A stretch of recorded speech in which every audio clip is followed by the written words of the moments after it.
Bonjour les Sunshine, bienvenue dans cette nouvelle vidéo spéciale psoas iliaque. Nous allons pratiquer ensemble des étirements spécifiques pour ce muscle. Vous le savez peut-être, mais les gens disent souvent « j'ai mal au dos », alors qu'en réalité il s'agit régulièrement d'un déséquilibre du psoas. Il est souvent surnommé le muscle de l'âme ou le muscle poubelle. Il joue un rôle clé dans notre bien-être quotidien. Je l'ai expliqué dans la newsletter de lundi et je vous en parle à la fin de cette vidéo. Si ça vous intéresse d'avoir plus d'informations, vous restez connecté à la fin de la vidéo après votre dernier étirement et je vais détailler un petit peu tout ça. On se retrouve sur le tapis, pas besoin de matériel, juste vous et vous-même. On est ensemble pour un bon quart d'heure de bonheur. Commencez à genoux. Si c'est un peu difficile d'être assis sur les talons, vous mettez un coussin entre les fesses et les talons. Dessinez un joli sourire sur votre visage. Signe de détente pour l'organisme. Inspirez avec les narines. Expirez avec la bouche. Main droite au centre de la poitrine, main gauche sur le bas-ventre, connectée à votre corps. Inspirez en conscience, expirez en conscience. Vous êtes là, ici et maintenant, présent à votre corps et à l'espace où vous vous trouvez. C'est important de jouer le jeu de la présence, la pleine présence.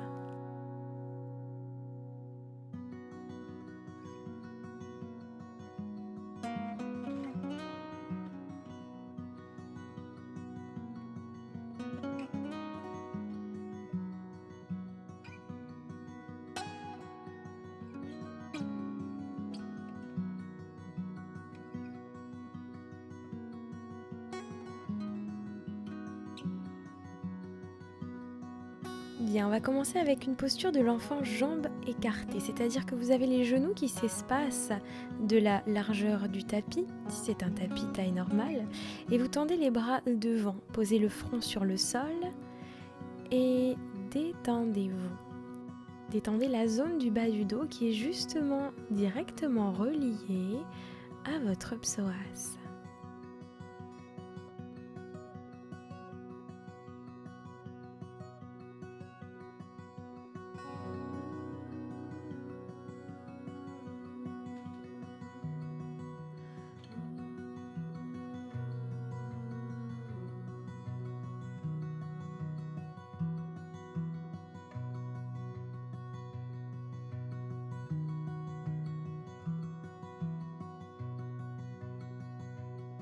Poussez dans vos mains pour vous redresser et venez en avant. Ici, ouverture du cœur, de la chaîne antérieure du corps.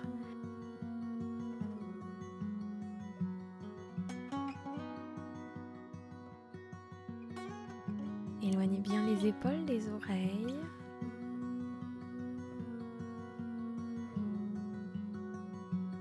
Et soyez vraiment en conscience de cette zone de votre corps que vous souhaitez étirer et de l'apaisement que vous voulez ressentir, corps, âme, esprit.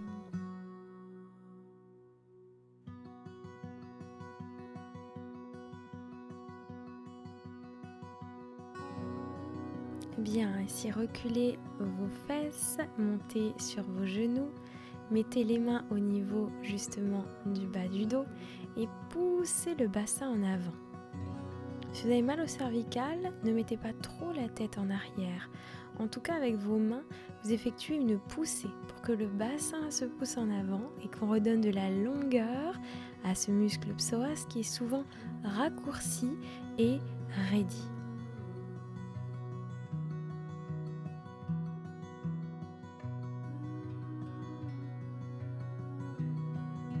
Revenez et venez avancer la jambe gauche, cheville-genou sur un même axe. Vous reculez bien le genou arrière. Si c'est douloureux au niveau du genou, vous mettez un coussin sous le genou droit. Ici, vous poussez sur la cuisse avec vos deux mains et vous redressez bien le buste. C'est vraiment très important d'avoir ce positionnement au niveau du dos et de l'ouverture de la poitrine et l'éloignement du genou arrière. Respirez et visualisez vraiment cette longueur que vous redonnez à vos muscles psoas.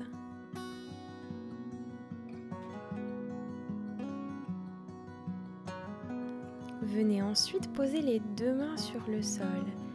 Si vous êtes à l'aise, vous pouvez même poser les coudes. Vous ressentirez également ici l'arrière de la cuisse gauche qui se stretch. Mais la cible reste bien le psoas en lui-même à droite. Utilisez votre respiration. J'inspire, je sais que j'inspire. J'expire, je sais que j'expire. Pleine présence, conscience.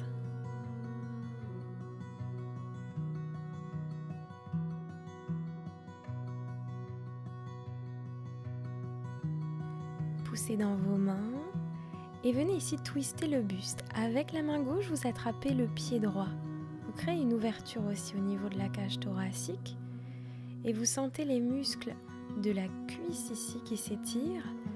Donc on est vraiment sur psoas, avant de la cuisse, ouverture de la poitrine, ouverture au niveau du diaphragme qui est également connecté à votre psoas.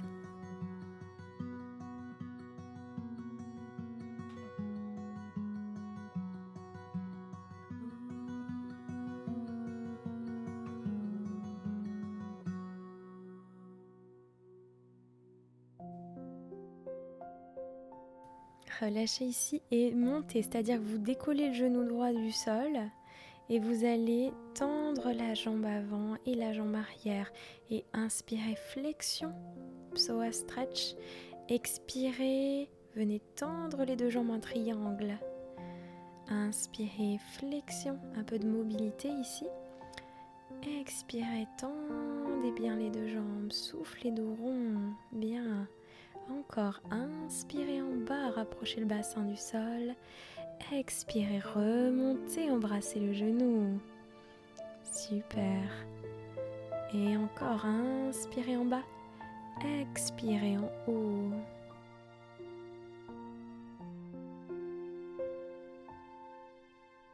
Redescends, posez le genou arrière. Redressez le buste, reculez les fesses et venez à genoux. Bien, petit instant de repos, poussez les deux bras vers le ciel, respirez. Ouvrez les bras, enroulez un petit peu vos épaules si besoin. Et on va passer de l'autre côté, avancez la jambe droite, deux mains sur la cuisse. Redressez bien votre dos, si besoin un coussin en dessous du genou gauche. Utilisez la poussée pour étirer vraiment la chaîne antérieure, psoas, abdomen.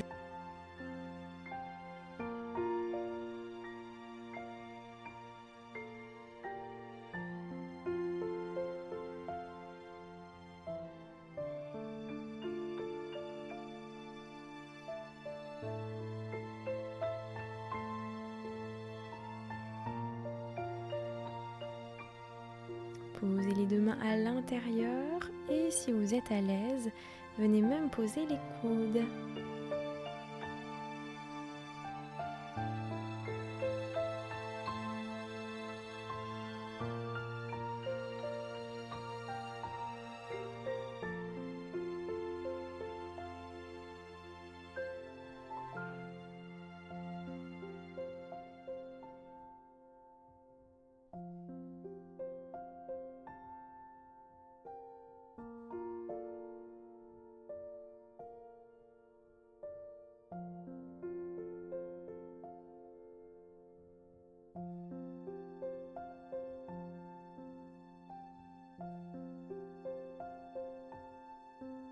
Poussez dans vos mains pour vous redresser et vous montez sur la pointe de pied pour pratiquer la mobilité. Inspirez, flexion. Expirez, extension. Inspirez, flexion. Expirez, extension. Continuez cette mobilité.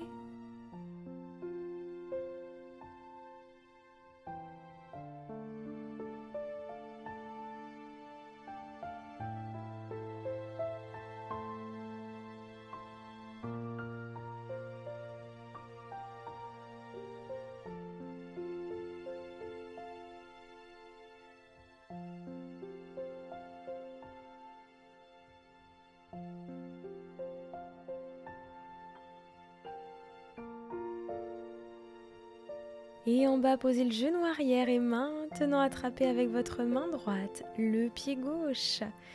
Étirez bien toute la chaîne antérieure, côté gauche. Ouvrez le buste, la poitrine et respirez pleinement.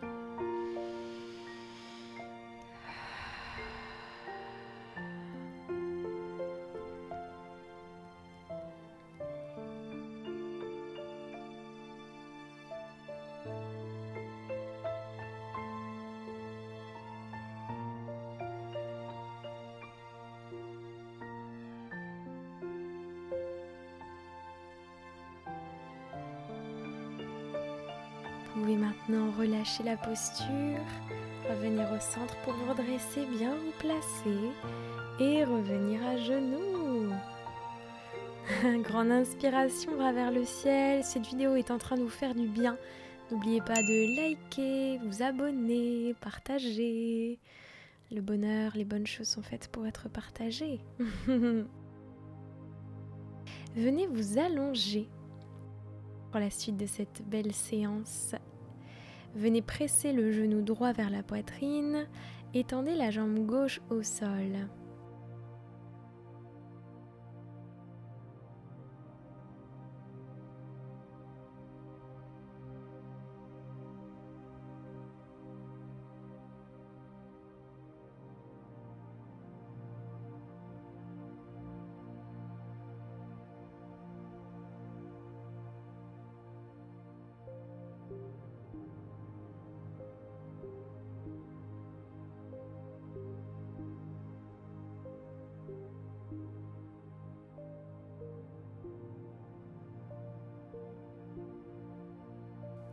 Puis vous venez ouvrir la hanche, le bassin, jouer un petit peu avec la sensation. Gardez bien le bassin droit et stable, les deux fesses au sol. C'est juste vraiment avec la jambe droite que vous venez jouer avec la sensation d'ouverture.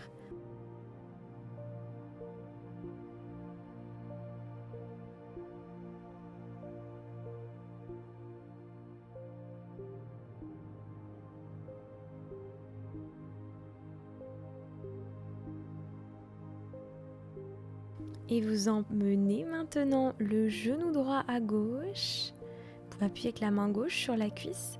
Vous tendez bien votre bras droit. Puis ensuite, vous venez attraper le pied gauche avec la main droite. Ça vous fait une torsion bien complète. Et ici, tout le faisceau psoas, comme vous pouvez voir sur l'image, est vraiment très bien étiré dans sa globalité. On lui redonne toute la longueur nécessaire à son épanouissement.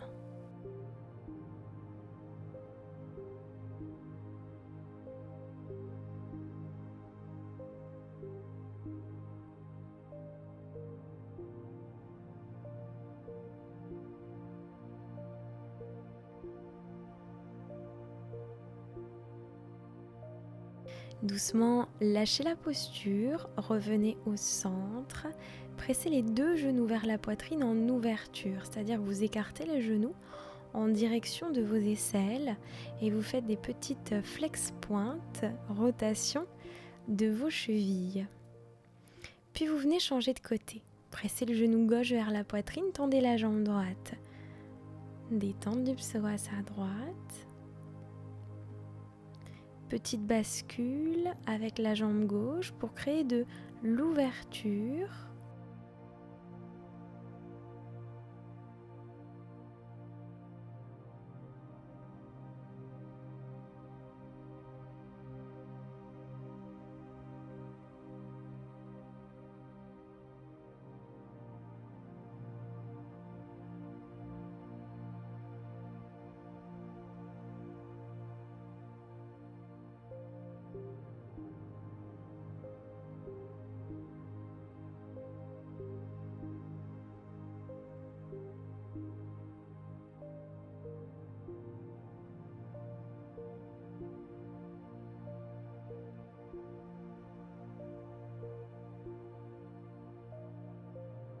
Et ensuite, vous accompagnez le genou gauche à droite pour venir faire une torsion bien complète.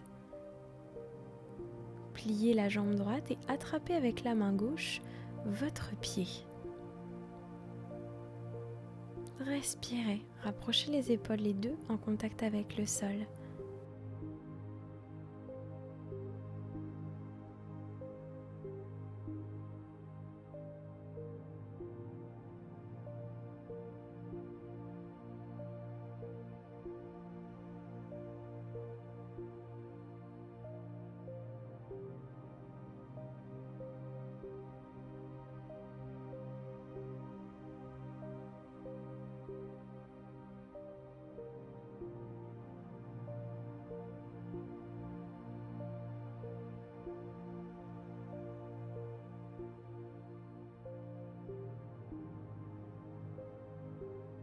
Et revenez en douceur, pressez les deux genoux poitrine, détendez au niveau des chevilles. Bien, et vous allez venir basculer sur le côté, sourire du bien-être. Écartez bien ici les genoux. Si besoin, vous mettez un coussin là aussi entre vos fesses et les talons. Et vous venez, option 1, poser les mains au sol, tête en arrière. Respire. Option 2, les coudes au sol. Voilà, avec un poisson au niveau de la posture du yoga, le dos creux, le cambré, l'ouverture yin du cœur. Et puis, vous pouvez, option 3, poser complètement le dos, la tête au sol. Si vous avez un bolster, vous pouvez aussi le mettre sous votre dos. Voilà, et vous respirez profondément, essayez de vous détendre dans la posture. Pour accentuer encore au niveau de la cage thoracique, vous mettez les bras en cactus. Et là, c'est plutôt intense.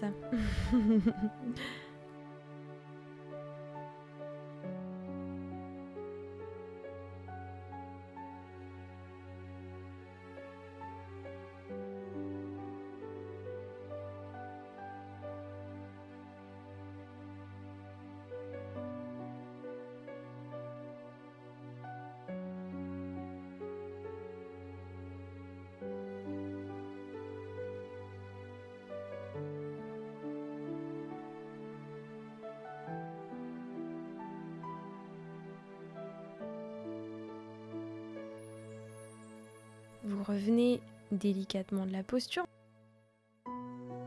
Laissez-vous le temps et venez en coquille. Le dos rond, posture de l'enfant avec les bras le long du corps et les paumes de main vers le ciel. Soyez dans une détente bien complète et soufflez. Soyez dans l'observation des ressentis corporels entre il y a 15 minutes et maintenant.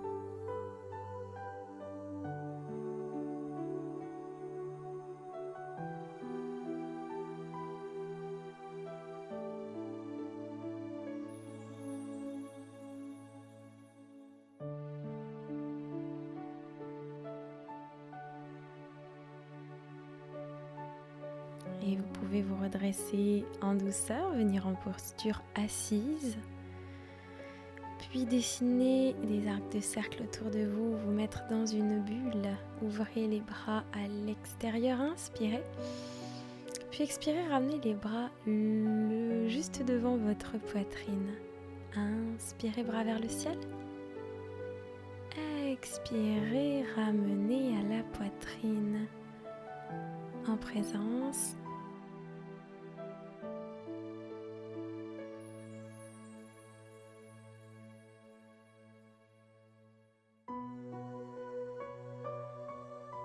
Je vous souhaite de beaux moments. J'espère que cette pratique vous a fait du bien. Si vous souhaitez en savoir un tout petit peu plus sur le psoas, le fameux et les maux de dos, etc., restez connectés, je vous explique un petit peu ça. Cette vidéo, les étirements du psoas sont à pratiquer 2 à 3 fois par semaine, que ce soit avec la vidéo ou en solo ou avec d'autres pratiques. En tout cas, il est nécessaire d'étirer ce muscle absolument toute la vie. C'est indispensable. Si vous ignorez ce muscle, il peut vous pourrir la vie, sincèrement. Il y a des problèmes de santé qui sont associés. Mon chéri, qui est ostéopathe depuis 12 ans, a une patientèle qui présente souvent ces pathologies. Lumbago, hernie discale, arthrose de hanche, douleur du nerf sciatique, maux lombaires, lombalgie, dos voûté, douleur de genou, mauvaise posture, cruralgie qui est la sciatique du devant de la cuisse. Bref, c'est assez catastrophique tout ce qui peut être engendré avec cela. Ce muscle, beaucoup pensent qu'il se trouve seulement au niveau de l'aine, mais il s'étend de la dernière vertèbre dorsale à toutes les lombaires pour finir en haut de l'intérieur de la cuisse. Et il est en continuité directe avec votre diaphragme, le muscle de votre respiration. Il est hyper épais et puissant ce psoas. Alors c'est un fléchisseur de hanche, donc vous le sollicitez dès que vous marchez, quand vous faites du vélo, de la course à pied, des abdos type relevé de buste, crunch, du rameur, ou lorsque vous êtes assis trop longtemps, la sédentarité. En fait, c'est quand la jambe, le genou, il est à hauteur de hanche en angle à 90 degrés. Une position de travail assise prolongée, combinée au stress psychologique, a des effets délétères sur votre pauvre psoas d'amour. Tout ça, en fait, ça favorise un raccourcissement et une raideur du psoas. En soi, c'est pas grave. Mais un psoas trop tendu va vous créer énormément de problèmes. Vous le savez, à répétition. Donc, toutes ces activités, c'est ok, mais il ne faut pas oublier de s'étirer. Si vous avez tendance à dire je suis raide, je m'en fous, non, vous ne pouvez pas vous en foutre. Il y aura des répercussions. Vous pouvez même souffrir de la posture debout après. C'est très embêtant. Si vous avez une respiration qui n'est pas complète, due au stress justement, à la pression quotidienne, ça va engendrer également une tension sur les attaches du psoas. Contrairement à quelqu'un qui pratique des exercices de respiration, qui a en conscience de ça, il aura un diaphragme plus mobile et souple, ce qui engendrera du bonheur pour le psoas. On l'appelle muscle poubelle parce qu'il est situé devant les viscères, au niveau des intestins. C'est sa proximité en fait, qui fait qu'il est exposé aux toxines en cas de porosité intestinale. La porosité, elle peut être causée par une mauvaise nutrition, le stress, la prise prolongée d'anti-inflammatoires non stéroïdiens comme l'ibuprofène, le Voltaren, le kétoprophène, l'Advil, l'aspirine, le Nurofen, etc. Ou encore des traitements prolongés à la cortisone. Donc ça, c'est la raison pour laquelle on l'appelle muscle poubelle. Ensuite, on l'appelle aussi muscle de l'âme parce qu'il a un lien avec les émotions. Le psoas, il est directement lié au diaphragme, comme je vous disais, et donc il joue un rôle crucial dans la respiration et le relâchement émotionnel. Si vous avez du stress accumulé, des émotions non exprimées et de l'anxiété, ça va influencer votre état global et ça va influencer votre psoas. En médecine traditionnelle et dans certaines pratiques de yoga, le psoas il est considéré comme un réceptacle des émotions profondes. Et c'est pour ça que son état peut refléter notre bien-être mental et spirituel. Alors comment on fait en cas de souci ou pour en tout cas prendre soin de son psoas? Faut être en connaissance et en conscience de votre corps et de ses besoins. Faire des étirements régulièrement. Pratiquer des exercices de respiration. Vous pouvez commencer par la cohérence cardiaque tous les jours. Manger sainement. Parce que vous savez que l'accumulation de toxines dans l'organisme, si vous mangez des cochonneries, elle va engendrer cette porosité intestinale. En fait, c'est comme si votre intestin avait des petits trous comme une passoire et au lieu d'être imperméable, il devient perméable. Il est plus capable de savoir ce qui est bon ou mauvais à laisser passer. C'est embêtant. Et votre ventre, c'est votre deuxième cerveau. Donc ça va engendrer une baisse de l'immunité, du système immunitaire et une baisse du moral. Et ça, on s'en passera, n'est-ce pas? Alors personnellement, j'ai eu une porosité intestinale. Je l'ai eu à cause du stress, parce que j'avais pas de souci de manger mal. Donc, vous pouvez dire je mange très bien, ça m'arrivera pas. Eh ben si, ça peut vous arriver à cause du stress. Si vous êtes en mode Buddha Life, tout ira bien. Vous pouvez aussi faire une détox. J'ai une vidéo sur le sujet et avec Sébastien, mon chéri, on a aussi créé un e-book spécifique détox où vous avez tout dedans. Donc vous pouvez retrouver ça juste en dessous. Voilà, j'espère que vous aurez eu toutes les informations dont vous avez besoin, en tout cas par rapport à votre merveilleux psoas. Prenez soin de vous. Si vous avez des questions, vous pouvez les poser en commentaire. Je vous répondrai avec mon professionnalisme de coach sportif holistique. Et puis Sébastien, mon chéri qui est ostéopathe, pourra également vous répondre si vous avez des questions plus anatomiques en lien avec certaines pathologies spécifiques, comme j'ai pu vous citer tout à l'heure, lumbago, hernie discale, etc., etc. Voilà les sunshine. Namasté, prenez soin de vous.